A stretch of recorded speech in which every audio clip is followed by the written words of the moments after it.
نحمده ونصلي على رسوله الكريم. இதுவரை 27 நோன்புகள் முடிந்து 28 தராவிகள் முடிந்திருக்கிறது. ஒவ்வொரு நாளும் ஜுசுகள் ஓதப்பட்ட என்னுடைய ஆயத்துகளிலிருந்து பேசப்பட்டது. தாய்மார்களும் வந்திருப்பதினால் அவர்களுக்கு ஏற்றவாறு ஒரு பயானை எடுத்து ஒரு தலைப்பு எடுத்து இன்றைய பயானை பேசப்படுகிறது. சுவனத்துல் தலைவியாகிய ஃபாத்திமா ரலியல்லாஹு அன்ஹா அவர்கள் நபி ஸல்லல்லாஹு அலைஹி வஸல்லம் கடைசி மகள் ஃபாத்திமா அம்மையார் அவர்கள். அப்படிப்பட்ட ஒரு உன்னதமான ஒரு பெண்மணி. நபி ஸல்லல்லாஹு அலைஹி வஸல்லம் அவர்கள் ஃபாத்திமா அம்மையாரை பற்றி அதிகமான சிறப்புகள் எல்லாம் சொல்லியிருக்கிறார்கள். நபி ஸல்லல்லாஹு அலைஹி வஸல்லம் அவர்கள் ஃபாத்திமா இருக்கிறார்களே, பிதாஅத்து மின்னி ஃபமன் அஹுதபஹா அஹுதபனி, ஃபாத்திமா அம்மா என்னிலிருந்து ஒரு சதை துண்டு, ஒரு பகுதி என்பதாக சொன்னார்கள். யார் ஃபாத்திமா அம்மாவை கோபப்படுத்துவாரோ என்னை கோபப்படுத்தியவர் ஆவார் என்று நபி ஸல்லல்லாஹு அலைஹி வஸல்லம் அவர்கள் சொல்லியிருக்கிறார்கள். மற்றொரு ஹதீஸில் வருகிறது, அனஸ் ரலியல்லாஹு அன்ஹு அவர்கள் அறிவிக்கிறார்கள், 4 பெண்மணிகள் சிறந்தவர்கள். ஒன்று மரியம் அலைஹிஸ்ஸலாம், இரண்டாவது ஃபிரௌனுடைய மனைவி ஆசியா அம்மா, மூன்றாவதாக ஹதீஜா அம்மா, நாலாவதாக ஃபாத்திமா ரலியல்லாஹு அன்ஹா. இவங்க 4 பேரும் சிறந்தவர்கள் என்பதாக நபி ஸல்லல்லாஹு அலைஹி வஸல்லம் அவர்கள் சொல்லியிருக்கிறார்கள். கண்ணியத்தை குறித்தான் அவர்களே, நபி ஸல்லல்லாஹு அலைஹி வஸல்லம் அழைப்பு பணிக்காக எங்கேயாவது போனாங்கனாலும் தன்னுடைய கூடைய ஃபாத்திமா ரலியல்லாஹு அன்ஹா அவர்களும் பங்கெடுத்துக் கொள்வார்கள், அவர்களும் செல்வார்கள். அது மட்டுமல்ல, ஒரு முறை நபி ஸல்லல்லாஹு அலைஹி வஸல்லம் அவர்கள் காபத்துல்லாஹ்வை தொழுது கொண்டிருக்கிறார்கள். தொழக்கூடிய சமயத்துல நபியர்கள் மீது ஒரு மனிதர் ஒட்டகம் குடல் இருக்கிறதே, கழிவுகள் அதையெல்லாம் கொண்டு வந்து போடுகிறார். இப்னு மஸ்ஊத் ரலியல்லாஹு அன்ஹு அவர்கள் பார்க்கிறார்கள், இந்த ஒட்டக குடலை எடுப்பதற்கு என்னால் முடியாது. ஃபாத்திமாவுடைய வீட்டில் இருக்கிறாங்க, ஃபாத்திமா அம்மையார்கிட்ட போய் இந்த தகவலை சொல்கிறார்கள். ஃபாத்திமா ரலியல்லாஹு அன்ஹா அவர்கள் சின்ன பிள்ளை ஓடி வந்து மக்கமா நகரத்துல காபத்துல்லா நபியர்கள் தொழுது கொண்டிருந்தக்கூடிய சமயத்தில் அந்த ஒட்டக குடலை எடுக்கிறார்கள். இப்படிப்பட்ட விஷயத்திலையும் ஃபாத்திமா அவர்கள் சிறு வயதிலே பங்கெடுத்திருக்கிறார்கள்.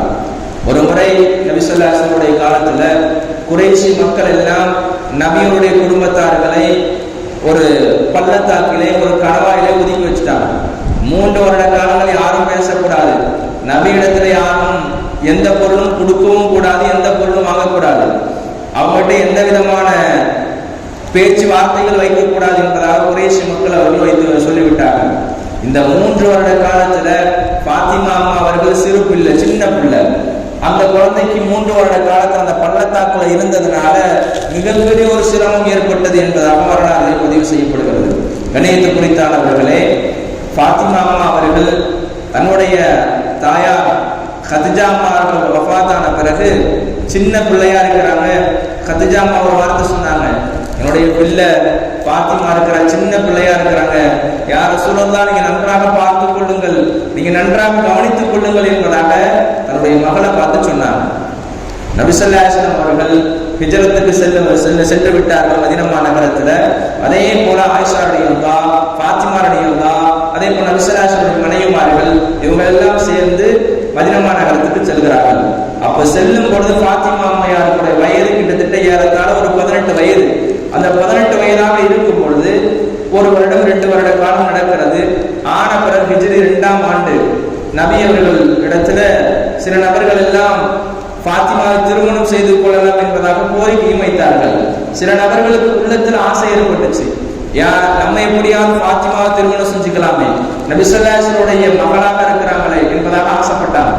அப்ப நபி ஸல்லல்லாஹு அலைஹி வஸல்லம் இருக்கிறாங்களே, அலி ரலியல்லாஹு அன்ஹு அழைத்து சொன்னார்கள், நீங்க ஃபாத்திமாவை திருமணம் செஞ்சுக்கிறீங்களான்னு கேட்டாங்க. அதுக்கு அலி ரலியல்லாஹு சொன்னாங்க, யா ரசூலல்லாஹ், என்கிட்ட தீனாரோ திருமணமோ கிடையாது, என்கிட்ட மகள் கொடுப்பதற்கு எந்த விதமான வசதியும் இல்லை என்பதாக சொன்னார்கள். ஒரு சில பொருட்கள் மட்டும் வைத்திருந்தார்கள். அதை எடுத்து வந்து நபியிடத்துல மகராக கொடுத்து நபி ஸல்லல்லாஹு அலைஹி வஸல்லம் அவர்கள் ஆயிஷா ஃபாத்திமா ரலியல்லாஹு அன்ஹா அவர்களை தன்னுடைய அலி ரலியல்லாஹுக்கு திருமணம் செய்து முடிக்கிறார்கள். திருமணம் செய்து முடித்த பிறகு நபி ஸல்லல்லாஹு அலைஹி வஸல்லம் துஆவை ஓதினார்கள். அல்லாஹும்ம பாரிக் ஃபீஹிமா, யா அல்லாஹ் அலி ரலியல்லாஹு அவர்களுக்கும் ஃபாத்திமா அம்மையார் அவர்களுக்கும் பரக்கத் செய்வாயா அல்லாஹ், யா அல்லாஹ் அவருக்கு குழந்தை பாக்கியத்தை ஏற்படுத்துவாயா அல்லாஹ், குழந்தைகளை பறக்கச் செய்வாய் என்பதாக வரலாறு நபி ஸல்லல்லாஹு அலைஹி வஸல்லம் அவர்கள் துஆ செய்திருக்கிறார்கள். ஆனால் ஃபாத்திமா அம்மா அவர்கள் 6 பிள்ளைகளை பெற்றெடுத்தார்கள். நமக்கு தெரிந்த ஹசன் ரலியல்லாஹ், ஹுசைன் ரலியல்லாஹ், இந்த 2 பிள்ளைகள் தான் நமக்கு தெரியும். ஹசன் ஹுசைன் இவர்களுக்கு பிறகு முஹ்சின் என்பதாக ஒரு ஆண் குழந்தை பிறந்தது. இந்த குழந்தை சிறு வயதிலே இறந்து விட்டார்கள் நபியுடைய காலத்தில். அதற்கு பிறகு உம்மு குல்சூம், ருகையா, ஸைனப் என்பதாக மொத்தம் 3 பெண் பிள்ளைகள், 3 ஆண் பிள்ளைகளை பெற்றெடுக்கிறார்கள். கண்ணியத்துக்குரித்தானவர்களே, நபி ஸல்லல்லாஹு அலைஹி வஸல்லம் அந்த துஆ செய்ததின் காரணமாக இவங்களுக்கு பெண் பிள்ளைகள்ல பரக்கத் ஏற்பட வேண்டும் என்பதற்காக நபியர்கள் துஆ செஞ்சதுனால இவர்களுக்கு 6 பிள்ளைகளையும் பெற்றெடுத்தார்கள். 6 பிள்ளைகளை பெற்றெடுத்த பிறகு 2வது வருடம் ஹிஜ்ரி 2ல திருமணமாகிறது. 3வது வருடத்துல ஹசன் ரலியல்லாஹு பிறக்கிறார்கள். பிறந்த பிறகு அலி ரலியல்லாஹு ஒரு பேர் வைக்கிறார்கள், ஹர்ப் என்பதாக. ஹர்ப்னா போர் என்பதற்கு உண்டான அர்த்தம். காரணம் என்னவென்று சொன்னால், தன்னுடைய அரபுகளுடைய பண்பு என்னன்னா, தன்னுடைய பிள்ளை ஒரு தைரியமா ஒரு வீரனாக வர வேண்டும் என்பதற்காக வேண்டி அப்படியெல்லாம் பேர் வைத்தார்கள். நபி ஸல்லல்லாஹு அலைஹி வஸல்லம் சொன்னாங்க, ஹர்ப் என்றால் போர் என்பதற்கு உண்டான பொருள். நீங்க ஹர்ப்னு வைக்க வேணாம், ஹசன் வச்சுங்க. ஹசன்னா அழகானவன் என்பதற்கு உண்டான பொருள், அழகானவன் என்பதற்கான உண்டான பொருள்னால ஹசன் வைத்துக் கொள்ளுங்கள் என்பதாக சொன்னார்கள். ஹசன் என்பதாக வைக்கப்பட்டுச்சு. கண்ணியத்துக்குரித்தானவர்களை, நபி ஸல்லல்லாஹு அலைஹி வஸல்லம் அவர்கள் தன்னுடைய மகள் ஃபாத்திமாவுக்கு அதிகமான சிறப்புகளை சொல்லியிருக்கிறாங்க. முதலாவது சிறப்பு, சையதத்துல் நிசாஇ அஹ்லில் ஜன்னா ஃபாத்திமா. நாளை மறுமை நாள்ல சொர்க்கத்துடைய தலைவியாக சொன்னா ஃபாத்திமா ரலியல்லாஹு அன்ஹா அவர்கள். இரண்டாவது சிறப்பு என்னன்னு சொன்னா, அன்தி அவ்வலு அஹ்லி பைத்தி லுஹூகன் பிஹி, லுஹூகன் பி.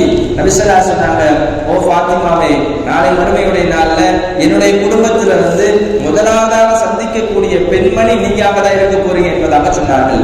மூன்றாவது சிறப்பு, என் குடும்பத்தில் உள்ள பிரியம், அதிகமான பிரியம் ஃபாத்திமா அம்மா மேல இருக்கிறது. நபி ஸல்லல்லாஹு அலைஹி சொன்னார்கள், அஹப்பு அஹ்லி இலைய ஃபாத்திமா, நான் ஃபாத்திமா அம்மையார் மீது அதிகமாக பிரியம் வைத்திருக்கிறேன் என்பதாக சொன்னார்கள்.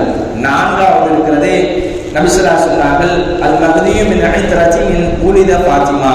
மஹ்தி அலைஹிஸ்ஸலாம் இருக்கிறார்களே, ஃபாத்திமாவுடைய வம்சாவளியில தான் பிறப்பார்கள் என்பதாக இந்த சிறப்புகளை எல்லாம் சொல்லி காமிட்டார்கள்.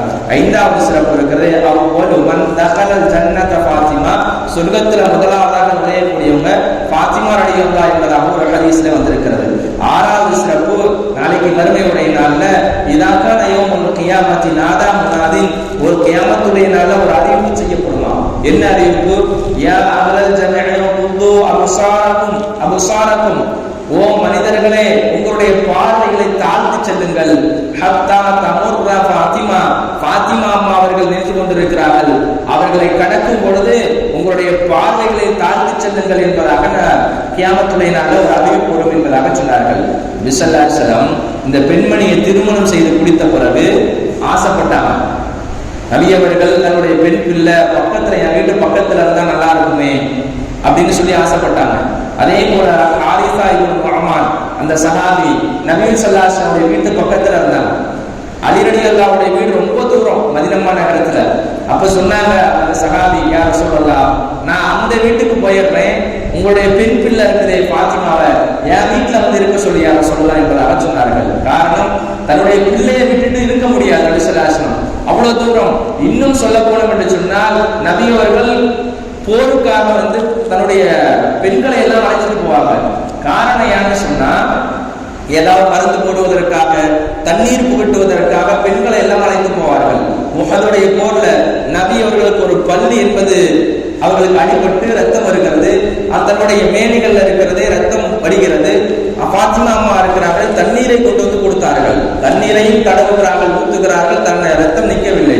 உடனே வாயில் இருந்த குச்சி இருக்கிறது அல்லவா, அந்த குச்சியை எடுத்து நெருப்புல பொசுக்கி அதை கொண்டு நபி ஸல்லல்லாஹு அலைஹி வஸல்லம் அந்த புண்கள் மேல அந்த புண்ணுல போட்டாங்க. உடனே அந்த ரத்தம் நின்றுச்சு. ரத்தம் நின்றதுனால நபி ஸல்லல்லாஹு அலைஹி வஸல்லம் சொன்னாங்க, இந்த மாதிரி இந்த பெண்களை அழைத்துட்டு போறதுக்கு காரணம் என்னன்னு சொன்னா, தண்ணி கொடுக்கறது ஒண்ணு, மருத்துவ சிகிச்சையில இந்த மாதிரி பார்த்துக் கொள்வார்கள். ஃபாத்திமா ரலியல்லாஹு தன்னுடைய தந்தைக்கு அவ்வளோ பெரிய பங்கெடுத்திருக்கிறார்கள். இன்னைக்கு என்ன நினைக்கிறாங்கன்னா, ஆண் பிள்ளைக தான் தாய் தந்தையரை பார்க்கணும், பெண் பிள்ளைகளா தாய் தந்தையரை பார்க்க கூடாது. அப்படி கிடையாது. கண்ணியத்து குறித்தானவர்களே, ஃபாத்திமா ரலியல்லாஹு அன்ஹா அவர்கள் நமக்கு ஒரு உதாரணம். அவர்கள் தன்னுடைய தந்தை மீது அவ்வளவு பாசம் வைத்திருந்தார்கள், அவர்களுக்கு பணிவிடை செய்தார்கள், நல்ல முறையில் பார்த்து கொண்டார்கள் என்பதாக வரலாறு வருகிறது. கண்ணியத்துக்குரித்தானவர்களே, நபி ஸல்லல்லாஹு அலைஹி வஸல்லம் அவர்கள் வஃபாத்தாகக்கூடிய சமயம் ஒரு 2 விஷயத்தை தன்னுடைய மகனுக்கு சொல்லுகிறார்கள். முதலாவது விஷயம் இருக்கிறதே, நபி ஸல்லல்லாஹு அலைஹி வஸல்லம் பார்த்து சொன்னாங்க, தன்னுடைய ஃபாத்திமாவை பார்த்து சொன்னாங்க, நான் இந்த உலகத்தை விட்டு பிரிய போறேன் என்பதாக. உடனே ஆரம்பித்து விட்டார்கள். இரண்டாவதாக சொன்னார்கள், என்னுடைய குடும்பத்திலிருந்து முதலாவதாக சந்திக்கக்கூடிய பெண்மணி நீங்களாக தான் இருக்க போறீங்க அப்படி என்பதாக சொன்னே சிந்திக்க ஆரம்பிச்சாங்க. இந்த விஷயத்தை பக்கத்துல இருந்து ஆயிஷா ரலியல்லாஹு அன்ஹா அவங்க கிட்ட கூட சொல்லல. தன்னுடைய இறப்புக்கு முன்பாக அப்பதான் அறிவிப்பு செய்கிறார்கள். என்னுடைய தந்தை காதோடு காது வைத்து 2 விஷயங்களை சொன்னார்கள் அல்லவா, அந்த 2 விஷயம் இதுதான் என்பதாக சொன்னார்கள். அனஸ் ரலியல்லாஹு அவர்கள் தன்னுடைய சஹாபாக்கள் எல்லாம் நபி அவர்களை அடக்கம் செய்துவிட்டு வருகிறார்கள். அடக்கம் செய்துவிட்டு வந்த பிறகு ஃபாத்திமா ரலியல்லாஹு அன்ஹா ஒரு வார்த்தை சொன்னார்கள், யா அனஸ் அதாபத் அன்ஃபுஸகும் அன் தஹஸ்ஸு அலா ரசூலில்லாஹி துராப், நபியர்கள் மீது எப்படி கபருக்குடியிலே உங்களை வைத்து நபியர்களை கபரிலே வைத்த பிறகு நபியர்கள் மீது உங்களுக்கு எப்படி மண்ணு போடுவதற்கு ஆசை வந்தது என்பதாக ஃபாத்திமா ரலியல்லாஹு அன்ஹா அவர்கள் அனஸை பார்த்து சொன்னார்கள். நபி ஸல்லல்லாஹு அலைஹி வஸல்லம் அவர்கள் வஃபாத்தான பிறகு ஆயிஷா ரலியல்லாஹு அன்ஹா அவர்கள் அறிவிக்கிறார்கள், நபியர்கள் வஃபாத்தான பிறகு சித்தத அஷ்ஹுரு, கிட்டத்தட்ட ஒரு 6 மாதம் தான் இருந்தாங்க ஃபாத்திமா. ரமலானுடைய மாதம் 25 அல்லது 24, அதிகமான அறிவிப்புகள்ல 25 என்பதாக வருகிறது. இந்த 25வது பிறை இருக்கிறது அன்று வஃபாத்தாகி விட்டார்கள், இந்த உலகத்தை விட்டு சென்று விட்டார்கள். 6 பிள்ளைகளை பெற்றெடுத்தவர்கள், சுமணத்து தலைவியாக ஃபாத்திமா ரலியல்லாஹு அன்ஹா. அது மட்டுமல்ல, தன்னுடைய தந்தைக்கு அவ்வளோ பக்கபலமாக இருந்தார்கள், தன்னுடைய தந்தைக்கு பணிவிடை செய்யக்கூடிய பெண்மணியாக இருந்தார்கள். அப்படிப்பட்ட அல்லாஹ் சுப்ஹானஹு வ தஆலா நம்முடைய அமல்களை ஏற்றுக்கொண்டு, நம்முடைய பிள்ளைகளை நமக்கு செய்யக்கூடிய செதுமாத்துகளை ஏற்றுக்கொண்டு நம்மளையும் சொர்க்கவாசிகளாகவும் தன்னுடைய பிள்ளைகளை சொர்க்கவாசிகளாக ஆக்கி தந்த அருள் புரிவானாக. வ ஆகிரு தஅவானா அல்ஹம்துலில்லாஹி ரப்பில் ஆலமீன். அஸ்ஸலாமு அலைக்கும் வரஹ்மத்துல்லாஹி